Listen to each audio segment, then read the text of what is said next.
Hello students, this is Prakhar. Welcome to Rishi classes. Class 10 civics का आज ये लास्ट टॉपिक है जिसका नाम क्या है?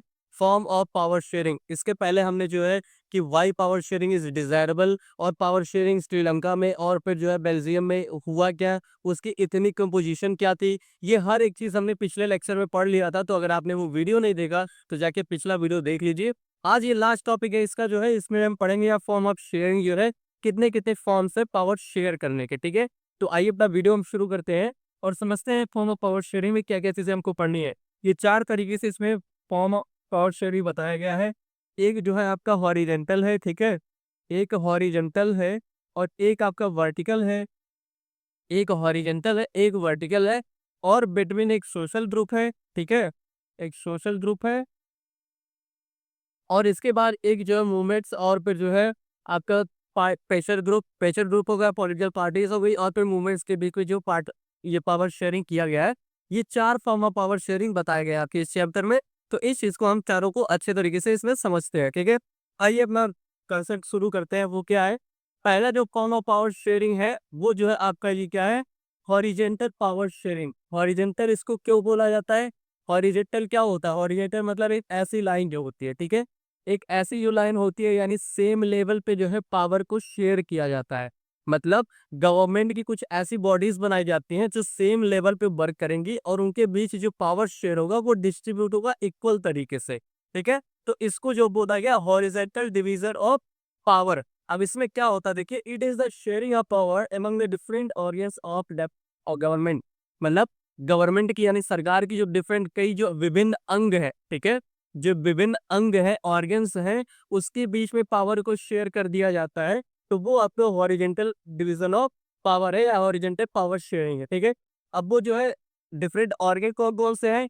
तो डिफरेंट ऑर्गन आपके एक एग्जीक्यूटिव है, एक लेजिस्लेचर है और एक जुडिशरी है, ठीक है। आप इंडियन गवर्नमेंट का देखेंगे तो उसमें आपको एक लेजिस्लेचर मिलेगा, एक एग्जीक्यूटिव मिलेगा और एक जुडिशरी होता है, ठीक है। लेजिस्लेटिव क्या होता है? लेजिस्लेटिव का काम होता है लॉज को बनाना, ठीक है। मतलब आप लोकसभा में देखोगे या स्टेट में आओगे तो विधानसभा जो होती है, ठीक है, लेजिस्लेटिव असेंबली, ठीक है, आप वहां पे क्या देखेंगे? पार्लियामेंट देखेंगे जो आपके सेंटर लेवल पे होता है। और जब स्टेट लेवल पे आएंगे तो लेजिस्लेटिव असेंबली होती है। तो उसमें जितने भी मेंबर होते हैं वो जो बनते हैं क्या?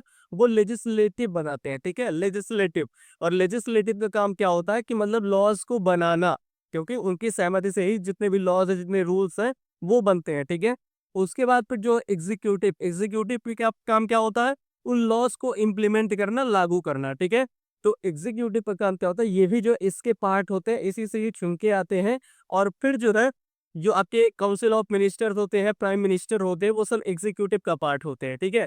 और एग्जीक्यूटिव का काम क्या होता है कि जितने भी लॉज बन रहे हैं, रूल बन रहे हैं, उनको इम्प्लीमेंट करना, लागू करना है, ठीक है। उसके बाद जुडिशरी आपका जो है ये न्याय व्यवस्था, यानी आपके पूरे देश में जितनी न्याय व्यवस्था है, जो भी आपका जुडिशरी है पूरा, वो आपका ये डिपार्टमेंट संभालता है। तो ये जो है सबके पावर इक्वल है। मतलब ऐसा नहीं कि इसको ज्यादा पावर दे दिया गया, इसको ज्यादा पावर मिला, इसको कम पावर मिला, ठीक है, ऐसा नहीं है। सबके बीच में इक्वल पावर शेयरिंग किया गया है और सब एक दूसरे के ऊपर जो है नजर गड़ाए बैठे रहते हैं। मतलब ऐसा नहीं है कि जिसमें इसमें किसी को अपने मन से कुछ इच्छा है तो वो अपने मन से कोई काम कर सकता है, ऐसा नहीं है, ठीक है। मतलब अगर कोई लॉज ये बना रहा है, जो लेजिस्लेटर बना रहा है, लेजिस्लेचर कोई लॉज बना रहा है, तो एग्जीक्यूटिव जो है उस पे नजर लगता है कि मतलब लॉज सही बन रहे हैं कि नहीं बन रहे या उसमें कुछ अगर वो है। एग्जीक्यूटिव अपने मन से कोई लॉज इंप्लीमेंट नहीं कर सकता, उसका जो है नजर रहती है जुडिशरी का, ठीक है। जुडिशरी इसके ऊपर जो है चेक्स बनाए रखता है। तो मतलब ये इसको system of checks and balance बोला जाता है। मतलब इस तरीके से कि जो डिफरेंट ऑर्गन है वो सब जो है एक दूसरे के ऊपर नजर बना के रखती है, ठीक है। इसलिए को क्या, each and every organ keeps an eye on the others. मतलब एक दूसरे के ऊपर नजर बनाए रखते हैं कि कोई अपने पावर का गलत तरीके से मिसयूज ना करे, ठीक है। अपने पावर का मिसयूज कोई भी ऑर्गन इसमें से ना कर पाए, इसलिए जो डिफरेंट ऑर्गन है वो क्या करती हैं, वो जो है इस पे आई अपना जो है कीप एन आई, मतलब अपनी नजर जो है बना के रखती है, ठीक है। This system of arrangement is called a system of checks and balance. आपसे ये चीजें पूछी जाती है कि इसको system of check and balance करें, नाम से कौन सा फॉर्म ऑफ पावर शेयरिंग को जानते हैं? तो system of checks and balance जो कौन सा है आपका? हॉरिजेंटल है, ठीक है, horizontal form of sharing. Clear है? आप इसमें लेजिस्लेटर, एग्जीक्यूटिव और जुडिशरी बता सकते हैं, ये तीनों डिफरेंट ऑर्गन्स है। और इसका एग्जांपल अगर आपसे पूछा जाए तो एग्जांपल के रूप में आप इंडिया को लिख सकते हो, ठीक है। क्योंकि इंडिया में जो है ये सिस्टम अपनाया गया है। क्लियर है? दूसरा जो फॉर्म ऑफ पावर शेयरिंग है वो क्या है? Vertical division of power. Vertical क्या होता है? अच्छा देखिए, ये हॉरिजॉन्टल था, ये वर्टिकल होता है, ठीक है। वर्टिकल मतलब कि अब एक एक लेवल पे आएगा। यहाँ पे डिफरेंट ऑर्गन में था, अब यहाँ पे डिफरेंट लेवल पे है। तो देखिए, it is a system of power sharing among government at different level. यहाँ पे क्या था? डिफरेंट ऑर्गन्स में था, ठीक है। अब यहाँ पे डिफरेंट लेवल में हो रहा, मतलब ऊपर एक लेवल, जैसे मान लो ये पूरा आपका कंट्री है, ठीक है। ये पूरा कंट्री था, इसको हमने बना दिया सेंटर गवर्नमेंट हो गया ये, ठीक है। और उसके अंदर जो क्या होगा, एक स्टेट होगा ऐसे, या छोटे छोटे ऐसे कई स्टेट होंगे, ठीक है। तो हर एक स्टेट पे यानी हर एक प्रोविंस पे, इसको प्रोविंस बोला जाता है, यानी प्रोविंशियल जो है लेवल पे भी एक गवर्नमेंट होगी। तो अब ये इसके अंदर आ गया, एक लेवल ये हो गया सेंटर वाली, दूसरी लेवल क्या होगी? ये स्टेट वाली, ठीक है। तो इसको बोला जाता है फेडरलिज्म, यानी फेडरल गवर्नमेंट, इसको आप कह सकते हो, ठीक है। फॉर एग्जाम्पल क्या है, देखिए, central government, state government and local self government. मतलब अपने यहाँ पे ट्राई लेवल में है, मतलब 3 स्तरीय सरकार है अपने यहाँ। एक सेंट्रल लेवल पे है, एक स्टेट लेवल पे है, और एक लोकल सेल्फ गवर्नमेंट है। इसमें भी आपका जो है, एक जो है आपके विलेज लेवल पे जो आती है उसको विलेज पंचायत जो होता है, ठीक है। और दूसरा म्यूनिसिपल कॉर्पोरेशन होता है, यानी उसमें आपके म्यूनसिपालिटी आते हैं ये सब, ठीक है। नगर पंचायत जिसको बोला जाता है, नगर पालिका जिसको बोलते हो आप, ठीक है। एक आपका ग्राम पंचायत होता है, एक नगर पालिका होता है। ये लोकल सेल्फ गवर्नमेंट में होता है, और इसके ऊपर जो सेंट्रल एंड स्टेट होते हैं, ठीक है। तो ये डिफरेंट लेवल पे है, यहाँ पे डिफरेंट ऑर्गन में था, ये डिफरेंट लेवल पे है। देखिए, a general statement government for the entire country and government on the provincial और स्टेट एंड रीजनल लेवल। अब क्या बोला गया कि एक जनरल सेंटर गवर्नमेंट होगी जो कि पूरे इंटायर कंट्री के लिए होगा, ठीक है। पूरे कंट्री के लिए होगा, जो वो सेंट्रल लेवल का होगा। उसके बाद पे प्रोविंशियल लेवल पे यानी स्टेट लेवल पे एक गवर्नमेंट होगी, और उसके साथ साथ एक रीजनल लेवल पे होगा। जैसे मान लो आपका ये बावसला कंट्री है, इंडिया है, ठीक है। सेंट्रल लेवल पे कोई भी लॉस बनेगा, कुछ भी होगा, जो वो सेंट्रल गवर्नमेंट करेगी। देखिए, अभी आप छोटे छोटे स्टेट में देखे होंगे, अपना अपना स्टेट का जो अपना अपना रूल बना रहे, अपना अपना नियम बनाते हैं, ठीक है। तो ये जो छोटे छोटे स्टेट अपने अपने लेवल पे ये रूल्स बना रहे हैं, जो नियम बना रहे हैं, ये आता स्टेट गवर्नमेंट है, यानी प्रोविंशियल गवर्नमेंट है। और फिर इसी स्टेट में से छोटे छोटे गाँव होते हैं, छोटे छोटे वो होते हैं। तो वहां पे जो ग्राम पंचायत होते हैं या नगर पालिका जो होती है, वो अपने यहाँ के डिसीजंस या जो भी रूल्स रूल्स बनते हैं, जो लॉज बनते हैं, वो बनाते हैं, ठीक है। तो 3 स्तर पे यानी त्रिस्तरीय सरकार अपने यहाँ इस इंडिया में इस समय मौजूद है। तो इसमें इसका जो फॉर्म ऑफ पावर शेयरिंग है वो क्या है? वर्टिकल है, ठीक है। वर्टिकल मतलब एक सेंटर हो गया, सेंटर से नीचे आपके स्टेट आए, स्टेट के नीचे आपके क्या? लोकल सेल्फ गवर्नमेंट आई। क्लियर है? इसके बीच में डिफरेंस क्लियर? आपसे डिफरेंस पूछा जाता है, अभी बाद में मैं इसमें बताऊंगा कि डिफरेंस और भी क्या है। तो इस चीज को क्लियर समझ में आया आपको? आगे देखिए, जो और 2 तरीके से फॉर्म ऑफ पावर शेयरिंग को डिवाइड किया गया है, वो क्या है? Division of power among different social group. अब सोशल ग्रुप क्या होता है? सोशल ग्रुप आप कह सकते हो, जैसे अभी इसके पहले हमने बेल्जियम का जो कंसेप्ट पढ़ा था, बेल्जियम की जो स्टोरी पढ़ी थी, उसमें हमने देखा था कि लैंग्वेज के बेस पे कई सोशल ग्रुप बने हुए थे, ठीक है। लैंग्वेज के बेस पे कई सोशल ग्रुप बने थे, उसमें कई डच बोलने वाले लोग थे, कई फ्रेंच थे, कोई जर्मन था, ठीक है। तो इस तरीके से सोशल ग्रुप बना हुआ था। तो लेकिन वहां पे उस वहां की गवर्नमेंट ने क्या किया? एक जो है अलग से कम्युनिटी गवर्नमेंट बनाया। और कम्युनिटी गवर्नमेंट ने क्या किया? मतलब कि अपने अपने जो है कम्युनिटी का, अपने अपने लैंग्वेज को प्रमोशन के लिए, अपने अपने रिलीजन के प्रमोशन के लिए वो लॉस बना सकते थे, ठीक है। तो सोशल ग्रुप जो वहां पे था लिंग्विस्टिक बेस पे, उसका भी एक गवर्नमेंट बन गया था, उनके बीच में पावर शेयर कर दिया गया था, ठीक है। तो एक फॉर्म ऑफ पावर शेयरिंग ये है। और अगर आपसे ये एग्जाम्पल पूछा जाए इसका, तो एग्जाम्पल आप इसका जो है बेल्जियम का एग्जाम्पल दे सकते हो, कि बेल्जियम इसका बहुत ही जीता जाता एग्जाम्पल है, कि जिसने कम्युनिटी गवर्नमेंट का फॉर्मेशन किया था और पावर को शेयर कर दिया था डिफरेंट सोशल ग्रुप में, ठीक है। क्या देखिए, power can also be shared among different groups which differ socially, like different religious और लिंग्विस्टिक ग्रुप। अब वही चीज, चाहे वो रिलीजियस बेस पे डिफरेंट हो, चाहे वो लैंग्वेज के बेस पे डिफरेंस हो, अब उनके बीच में जो है एक पावर शेयर कर दिया जाता है, कि वो अपने रिलीजन को प्रमोट करने के लिए, अपने लैंग्वेज को प्रमोट करने के लिए वो रूल्स या लॉस बना सकते हैं, ठीक है। अपने इंडिया में क्या सिस्टम है कि जैसे आप देख रहे हो, ओबीसी जो है, यानी अदर बैकवर्ड क्लास होता है, ईडब्ल्यूएस यानी इकोनॉमिक वीकर सेक्शन जो है, इनके लिए भी अलग से जो है क्या रिजर्वेशन का वो किया गया है, ठीक है। तो ये जो डिफरेंट माइनॉरिटीज के लिए जो अलग से जो है वो एक कोटा बनाया गया है, मतलब उनके लिए भी रिजर्वेशन किया गया है। तो जो डिफरेंट सोशल ग्रुप है, उनके बीच में भी पावर शेयर कर दिया गया, कि उनको भी राइट्स है कि अपने वो रिलीजन को, अपने वो एजुकेशनल इंस्टीट्यूट को जो है आगे और प्रमोट कर सकते हैं, ठीक है। तो वो चीजें पावर शेयर कर दी गई है डिफरेंट सोशल ग्रुप में। अब वो क्या देखिए, the system of reserved constituency in India is another example. अपने इंडिया में कॉन्स्टिट्यूंसी के बीच मतलब कि इस क्षेत्र से जैसे भी मान लीजिए मिजोरम हो गया, आप नागालैंड जाएंगे, इनको अलग से स्टेट का दर्जा मिला, ठीक है, कि वहां पे जाके आप अलग अलग से प्रॉपर्टी नहीं खरीद सकते हो। तो वो उनको अलग से जो है पावर शेयर किया गया उनके बीच में, कि वहाँ के जो लोग हैं, जो सोशल ग्रुप है, वहाँ का जो कम्युनिटीज है, जो फिर आप कह सकते हो आदिवासी ग्रुप है वहाँ पे, उनको जो है अलग से पावर शेयर किया गया कि आप अपने कल्चर को यहाँ पे प्रमोट कर सकते हैं। यहाँ पे कोई बाहरी आके आपके यहाँ पे हस्तक्षेप नहीं करेगा, ठीक है। तो ये चीज़ जो है यहाँ पे भी बताया गया है कि जो डिफरेंट रीजनल कॉन्स्टिट्यूएंसीज है, यानी कुछ जो है ऐसे नॉर्थ ईस्ट स्टेट है, जिनको अलग से जो है क्या दिया गया है, स्टेटस दिया गया है कि वो वहाँ पे अपने कल्चर को या अपने रिलीजन को हर एक चीज़ प्रमोट कर सकते हैं, ठीक है। आगे देखिए, used to give minority communities a fair share in power. अब जैसे माइनॉरिटीज है, जैसे क्रिश्चियन जो है, जैन के लोग हैं, या फिर मुस्लिम है, जो अपने यहाँ पे माइनॉरिटीज में है, उनको भी जो है पावर शेयर किया जाता है कि वो भी जो है अपने लेवल पे आ सकें, या फिर अपने कह सकते हो कि जो उनका रिलीजन है या उनकी जो इंस्टीट्यूशन है, वो उस चीज़ को प्रमोट कर सकते हैं और फिर अपने जो है कम्युनिटी को और आगे बढ़ा सकते हैं। तो उनके बीच में पावर शेयर कर दिया गया है, who otherwise would feel alienated from the government। नहीं तो ऐसा क्या होता है कि अगर उनके बीच में पावर शेयर नहीं किया जाएगा, तो वो एलिनिएट मतलब होता है इससे कि अकेला महसूस करना। मतलब कि अगर आप 4 लोग बैठे हो, 4 लोग में 3 लोग आपस में बातचीत करते रहो और एक लोग को जो है बिल्कुल आप छोड़ दो, उसे कुछ बोलो बोलो ही मत। तो वो क्या करेगा, वो अकेला महसूस करेगा, ऐसा लगेगा कि मतलब मैं इस ग्रुप्स का हिस्सा नहीं हूँ। ठीक है, बैठा तो हूँ इस ग्रुप में, लेकिन मैं इस ग्रुप का हिस्सा नहीं हूँ, क्योंकि मुझसे कोई बात ही नहीं कर रहा है। तो ये नई चीज़ होता है, एलिनेटेड मतलब यही होता है कि अगर ऐसा ना किया जाता उन माइनॉरिटीज़ के लिए, तो उनको ऐसा लगता है कि वो इस गवर्नमेंट का या इस कंट्री के हिस्सा तो है, बट क्या है कि वो एलिनेटेड फील करते हैं। मतलब उनको ये नहीं लगता कि मैं भी इस कंट्री में सर्वाइव कर रहा हूँ, बिलोंग कर रहा हूँ इस कंट्री से, ठीक है? तो ये चीज़ होता है सोशल ग्रुप का। और लास्ट आपका जो पावर शेयर कर दिया गया वो है क्या, power among political parties, pressure groups and movements. अब पॉलिटिकल पार्टीज के बीच में कैसे पावर शेयर होता है, जैसे मान लीजिए अभी बढ़िया तरीके से जो गवर्नमेंट बन गई है, मतलब पूरा वो कह सकते हो कि पूर्ण बहुमत है, ठीक है, तो सरकार बन गई है, ठीक है, बट कभी कभी क्या होता है कि किसी भी जो है पॉलिटिकल पार्टीज को कोई तरीके से बहुमत नहीं मिलती, मेजोरिटी में नहीं आते हैं, ठीक है। तो उस टाइम पे क्या होता है कि कोलिशन गवर्नमेंट बनता है आपका, ठीक है।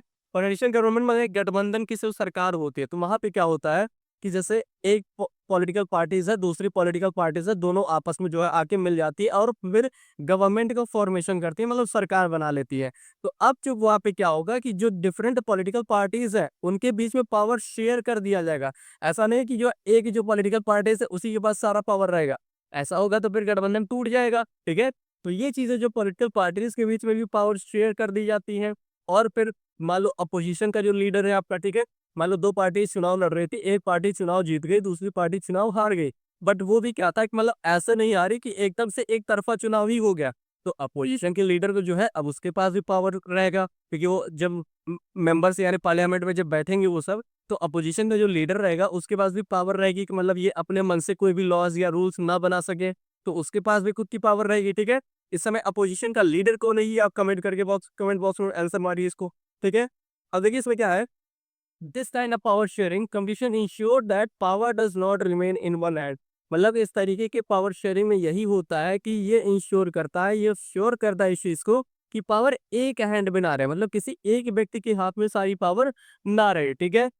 For longer duration, power is shared among different political parties that represent different ideologies and social groups। अब वही कह रहा है कि मतलब लॉन्गर ड्यूरेशन, लंबे समय तक अगर जो है कई डिफरेंट, जैसे मान लो एलिनेशन, वही जो हमने बताया कोलिनेशन गवर्नमेंट जो बनती है, गठबंधन की जो सरकार बनती है, उसमें क्या हुआ कि जैसे एक जो है आइडियोलॉजी का कोई व्यक्ति है, एक दूसरी आइडियोलॉजी यानी दूसरी विचारधारा का कोई व्यक्ति है, दोनों आपस में गठबंधन की सरकार बनाते हैं। तो इससे क्या होगा कि जो उसकी विचारधारा और इसकी जो विचारधारा है, दोनों की विचारधाराओं को आगे जो है प्रमोट किया जाए, यानी दोनों की जो आइडियोलॉजी है उसको आगे और प्रमोट किया जाएगा, ठीक है। तो इस तरीके से इसमें बताया गया कि और ये लॉन्गर ड्यूरेशन के लिए होता है, ठीक है, लंबे समय के लिए। और फिर certain interest group like businessman, farmers, traders, it is will also have a share in government power either by participating directly through committee और directly influence the decision making process. अब जैसे क्या होता है, जैसे मान लीजिए पॉलिटिकल पार्टीज हो गए, प्रेशर ग्रुप क्या होता है, प्रेशर ग्रुप अब यही सब है, जैसे फार्मर्स है, ट्रेडर्स है, बिजनेसमैन है, ठीक है। जैसे मान लो अभी जो है गवर्नमेंट को कोई ये बना रहा है, कोई ये फार्मर्स के लिए जो अभी जो किसान कानून जो आया था, ठीक है? तो किसान कानून जो आया उन फार्मर्स को लगा कि मतलब ये हमारे हित में नहीं, ठीक है? ये हमारे प्रमोशन के लिए नहीं है। तो फार्मर्स ने क्या किया, एक साथ जो है प्रोटेस्ट करना शुरू कर दिया। अब जब फार्मर्स ने प्रोटेस्ट किया तो सरकार के ऊपर उसने प्रेशर बनाए, ठीक है? उन्होंने प्रेशर बनाया सरकार के ऊपर कि मतलब ये जो लॉज बने हैं, 3 कानून जो बने इसको वापस लिया जाए, ठीक है? तो प्रेशर ग्रुप यानी जो प्रेशर ग्रुप ये था फार्मर्स का, जो फार्मर्स एक साथ इकट्ठा हुए थे, उन्होंने गवर्नमेंट के ऊपर प्रेशर बनाया। और प्रेशर कैसे बना? क्योंकि इनके पास भी पावर था इस चीज़ को लेके कि ये जो है अगर पूरी तरीके से मूवमेंट करेंगे और फिर जो है सरकार के ऊपर अगर प्रेशर डालेंगे, तो सरकार को वो डिसीजन वापस लेना पड़ा, ठीक है? ऐसे जो बड़े-बड़े बिज़नेसमैन होते हैं, वो जो कोई भी अगर सरकार जो है कोई जैसे अभी मान लो मुकेश अंबानी जी है, ठीक है? अगर आपको टेलीकॉम के ऊपर जो है गवर्नमेंट कोई भी जो है अगर रूल्स बनाने जा रही है, कोई भी नए लॉज़ बनाने जा रही है, तो वो इन सबसे जो है पर संपर्क करती है कि मतलब अगर ऐसा मैं लॉज़ बना रहा हूँ, रूल्स बना रहा हूँ, तो क्या इससे क्या जो है इफ़ेक्ट पड़ेगा टेलीकॉम पे, ठीक है? तो वहाँ पे अगर वो सब अपनी राय सलाह करते हैं कि मतलब अच्छा अगर आप ऐसा करेंगे तो इसका ये जो है निष्कर्ष निकलेगा या ऐसा इसका इफ़ेक्ट पड़ेगा। तो इनके ऊपर भी मतलब इस बिज़नेसमैन का भी प्रेशर होता है पॉलिटिकल पार्टीज़ के ऊपर, मतलब उन लोगों के ऊपर, ठीक है? कि इन लोगों से राय सलाह लेके ही जो जैसा होता है उसके बाद आगे वो डिसीज़न बनाते हैं। ऐसे ही आपके ट्रेडर्स होते हैं जो बड़े-बड़े जो आपके अडानी ग्रुप है ये सब जो है, ये सब भी मतलब एक ऐसा कह सकते हो कि इनके विद रेफरेंस या इनके हेल्प की सहायता से ही जो आगे जो इन सब फील्ड में जो लॉज़ बनते हैं, रूल्स बनते हैं, वो इन सब का जो है प्रेशर उस पे रहता है, ठीक है? और उसके बाद मूवमेंट्स बोला गया, मूवमेंट्स के लिए आप जो सबसे अच्छा एग्ज़ाम्पल आप याद रख सकते हो, नर्मदा बचाओ मूवमेंट, ठीक है? नर्मदा मूवमेंट आपने सुना होगा, नर्मदा बचाओ मूवमेंट उसमें क्या हुआ था कि जो पेड़ों को जो है पकड़ के सब जो है वहाँ पे नर्मदा रिवर के ऊपर डैम बनाया जा रहा था, ठीक है? नर्मदा रिवर के ऊपर क्या डैम बनाया जा रहा था जिसको लेके वहाँ के लोग जो है प्रोटेस्ट करते हैं और फिर इस मूवमेंट यानी इस आंदोलन के द्वारा जो है सरकार के ऊपर प्रेशर बनता है और सरकार जो है उस चीज़ को वापस करने के लिए मानती है, इनको जो है अलग से जो है मुआवज़ा उसका देने के लिए तैयार होती है, ठीक है? तो ये जो पावर शेयर किया गया था डिफरेंट पॉलिटिकल पार्टीज़ के बीच में, प्रेशर ग्रुप्स के बीच में और मूवमेंट्स के द्वारा जो है जो पावर शेयर कर दिया गया है इन लोगों के बीच में भी। तो 4 तरीके से जो है पावर शेयर बताया गया है आपके इस चैप्टर में और चारों तरीकों को आपको जो बहुत अच्छे तरीके से दिमाग में रखना है कि जैसे वर्टिकल पावर ऑफ शेयरिंग क्या है, हॉरिजॉन्टल पावर शेयरिंग क्या है, उसके बाद डिफरेंट सोशल ग्रुप के बीच में जो पावर शेयर किया गया वो क्या है और उसके साथ-साथ जो है आपका power sharing among political parties, movements और फिर जो है उसके साथ-साथ प्रेशर ग्रुप के साथ जो पर ये पावर शेयरिंग क्या है। ये चीज़ें आई होप अच्छे तरीके से आपको समझ में आई होंगी क्योंकि ऐसे पूछा जाता है डायरेक्ट आपसे कि division of power among political parties pressure group and movements क्या है, ठीक है? आप फिर सोशल ग्रुप के बीच में जो पावर शेयरिंग कैसे किया जाता है या कैसे होता है ये चीज़ आपसे पूछा जाता है। आपसे ये क्वेश्चन ये भी बनता है, ये इंपॉर्टेंट क्वेश्चन है। इस क्वेश्चन को अपने 3 मार्क्स करके 3 मार्क्स का ये क्वेश्चन इंपॉर्टेंट है। इसको अभी से याद करना शुरू कर दो, ठीक है? अभी से इसको याद करना शुरू कर दो कि जो है हॉरिजॉन्टल पावर शेयरिंग और वर्टिकल पावर शेयरिंग में डिफरेंस क्या है, अंतर क्या है? तो क्या है देखिए, power is shared among different organ. अभी हमने बताया कि डिफरेंट ऑर्गन में पहले पावर शेयर होता है जैसे कौन लेजिस्लेचर, एग्जीक्यूटिव एंड जुडिशरी, ठीक है? वर्टिकल पावर में क्या होता है डिफरेंट लेवल पे होता है ये, ठीक है? डिफरेंट लेवल पे पावर को शेयर कर दिया जाता है जैसे यूनियन लेवल यानी सेंट्रल लेवल या स्टेट लेवल या लोकल लेवल, ठीक है? उसके बाद फिर ये सेम लेवल पे पावर डिवीजन होता है, मतलब एक ऐसे सीधी लाइन में जो है पावर डिवीजन किया जाता है। यहाँ डिफरेंट लेवल पे यानी एक हाईएस्ट लेवल पे होगा, एक लोअर लेवल पे होगा, ठीक है? या इसको देखो डिफरेंट लेवल पे यहाँ पे होता है। उसके साथ साथ it keeps a check and on the use of power of government, मतलब ये क्या कह सकते हो इसको चेक एंड बैलेंस का काम करता है। इसको हम क्या बोलते हैं, system of check and balance इसको, ठीक है? यहाँ पे ऐसा कोई कंसेप्ट नहीं है, यहाँ पे ऐसा कोई कंसेप्ट नहीं है। In short a concept of expansion of democracy, मतलब डेमोक्रेसी के फैलाव पे डेमोक्रेसी ज्यादा देर तक या ज्यादा समय तक यहाँ पे जीवित रहे, इस चीज को कह सकते हो कि एक्सपेंड एक्सपेंड करता है इसको डेमोक्रेसी को। और ये डीपनिंग ऑफ डेमोक्रेसी मतलब जो कंसेप्ट ऑफ डेमोक्रेसी है उसको और ज़्यादा डीप करता है, ठीक है? तो ये चीज़ें इंपॉर्टेंट है कि वर्टिकल पावर शेयरिंग और हॉरिजॉन्टल पावर शेयरिंग जो है क्या होता है, ठीक है? तो आई होप इतनी चीज़ें आपको अच्छे तरीके से समझ में आ गई होंगी। अब ये चैप्टर आपका पूरी तरीके से कंप्लीट हो चुका है। अब इस नेक्स्ट वीडियो में हम इस पे जितने भी एमसीक्यूज़ बन सकते हैं उस एमसीक्यूज़ को लेके आएँगे और फिर जो है इंपॉर्टेंट जो क्वेश्चन है जो इस चैप्टर से बनते हैं, उस चीज़ को नेक्स्ट वीडियो में हम डिस्कस करेंगे। तो आई होप इतना आपको अच्छे से तरीके से समझ में आया होगा। अगर आप चैनल पे नए हैं तो चैनल को सब्सक्राइब कर लीजिए, वीडियो को लाइक करिए और अपने दोस्तों के साथ भी इसको शेयर कर दीजिए। मिलते हैं नेक्स्ट वीडियो में। Thank you.